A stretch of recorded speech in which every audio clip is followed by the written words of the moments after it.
발작적인 재채기와 콧물, 코막힘, 가려움 증상이 동반되는 알레르기 비염. 요즘 같은 환절기 봄에 더욱 심해지는데요. 알레르기를 유발하는 미세먼지, 황사, 꽃가루 등이 가장 많은 시기이기 때문입니다.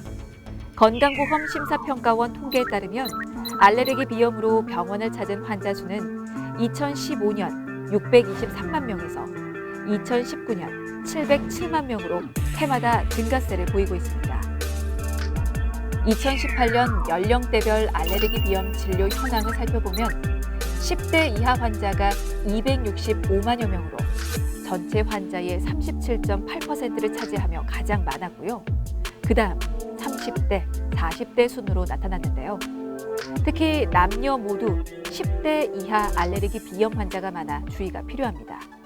평소 수시로 재채기가 나거나 맑은 콧물, 코막힘에 코 주변이 자주 가렵고 재채기나 기침을 자주 하는 경우 감기에 걸린 것 같은 느낌이 작거나 갑자기 춥거나 뜨거운 음식을 먹으면 콧물이 흐르는가 하면 집중력이 떨어지고 눈 밑이 검푸르게 그늘져 있는 등 위와 같은 증상이 3가지 이상 있으면 알레르기 비염을 의심해 봐야 합니다.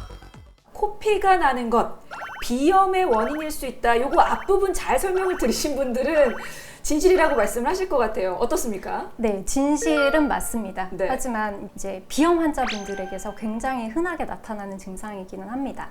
그래서 비내시경을 해서 코 입구 부분에서 출혈이 관찰이 된다면, 그리고 그 환자분이 비염으로 지금 고통을 받고 있는 상황이라면 그 원인이 비염일 가능성이 높습니다. 왜냐하면 아까 말씀드렸던 대로 맑은 콧물이나 코막힘, 재채기 등으로 인해서 코 점막들이 자극이 되게 되고 자꾸 만지거나 풀게 되면서 점막에 상처가 나게 되면 당연히 코피가 날 수 있겠죠. 네. 근데 그런 증상들이 잘 조절되지 않고 지속이 된다면 코피는 반복될 수 있습니다. 네. 두 번째 확인 들어갑니다.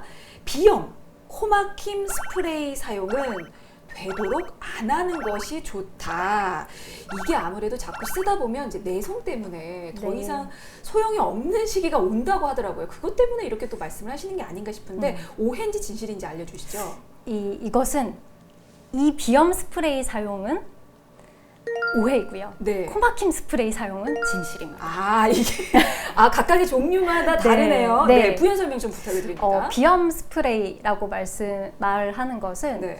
의사의 처방전이 없으면 사지 못하는 전문 의약품 스프레이입니다. 네네네. 그래서 이것은 비염 치료에 의해서 가장 1차적으로 흔하게 쓰게 되어 있고 권고되어 있는 상황인데, 특히나 이제 국소적으로 코에 뿌리는 것이기 때문에 네. 전신적으로 흡수되는 률은 거의 없다고 보시면 됩니다. 그래서 굉장히 안전하게 비염 치료 약제로 사용할 수 있다고 생각하시면 됩니다. 하지만 여기 보이는 코막힘 스프레이는요, 네. 급성 비염, 아까 말씀드렸던 감기 증상에서나 아주 코가 너무 막혀서 잠을 주무시지 못할 정도로 힘들 때 3, 4일 정도 단기간 사용하시는 것은 허용되어 있고 사용하셔도 무방하지만, 이 스프레이를 일주일 이상 너무 오래 기간 사용하는 경우에는 약물성 비염이 추가적으로 생길 수 있다고 되어 있고, 네. 그 약물성 비염이 생겼을 때는 일반적인 비염과는 다르게 굉장히 치료가 어렵습니다. 그렇기 때문에 반드시 짧은 기간만 사용하실 것을 권고해 드립니다. 자, 코막힘 스프레이는 혹시라도 지금 사용하고 계시거나 사용하실 분들은 반드시 약사 혹은 전문의에게 확인 한 번만 좀 부탁을 드리겠습니다. 자, 마지막 확인입니다. 비염, 수술로 완치될 수 있다. 비염도 수술을 해야 하나요? 요거 오해입니까, 진실입니까?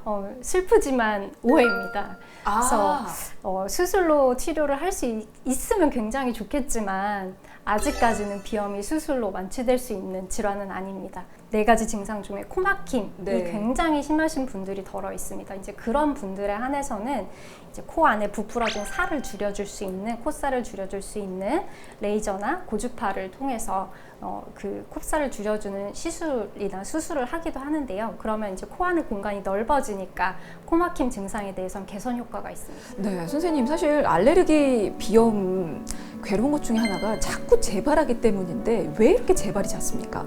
진먼지 진드기 알러지가 있으신 분들은 진먼지가 있는 환경에서는 당연히 비염 증상이 일어나실 수 있는 거고, 꽃가루 알러지가 있으신 분들은 그 해당 꽃가루가 날리는 지역이나 곳에 가시게 되면 문제가 생기실 수 있습니다.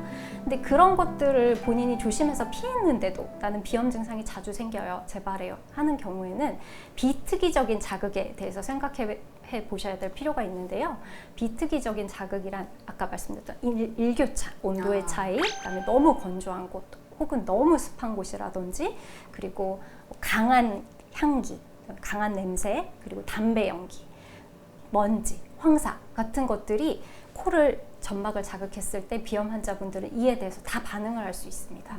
그렇기 때문에 비염 증상은 지속적으로 왔다 갔다 할 수 있는 것입니다. 그러니까 이게 계절 탓이야 혹은 환경 탓이야 이러다가 또 괜찮아져 싶어서 또 치료 안 받고 그냥 방치하시는 분들도 계시는데 그렇게 되면 어떤 합병증이나 문제가 생길 수 있을까요? 네, 특히 어린 아이들이나 청소년기 한 20대 이하의 그 연령대에서 비염 유병률은 훨씬 높다고 되어 있는데요. 네네. 이런 알레르기 비염을 잘 관리하지 않고 치료받지 않으면 훨씬 더 중증 알레르기성 질환인 천식으로 이완율이 높아지게 됩니다.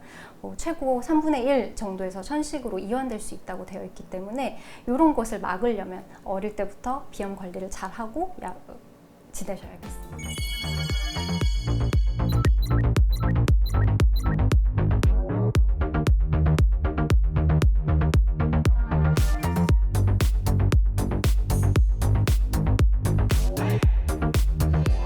더 건강한 내일 쿠키 건강 TV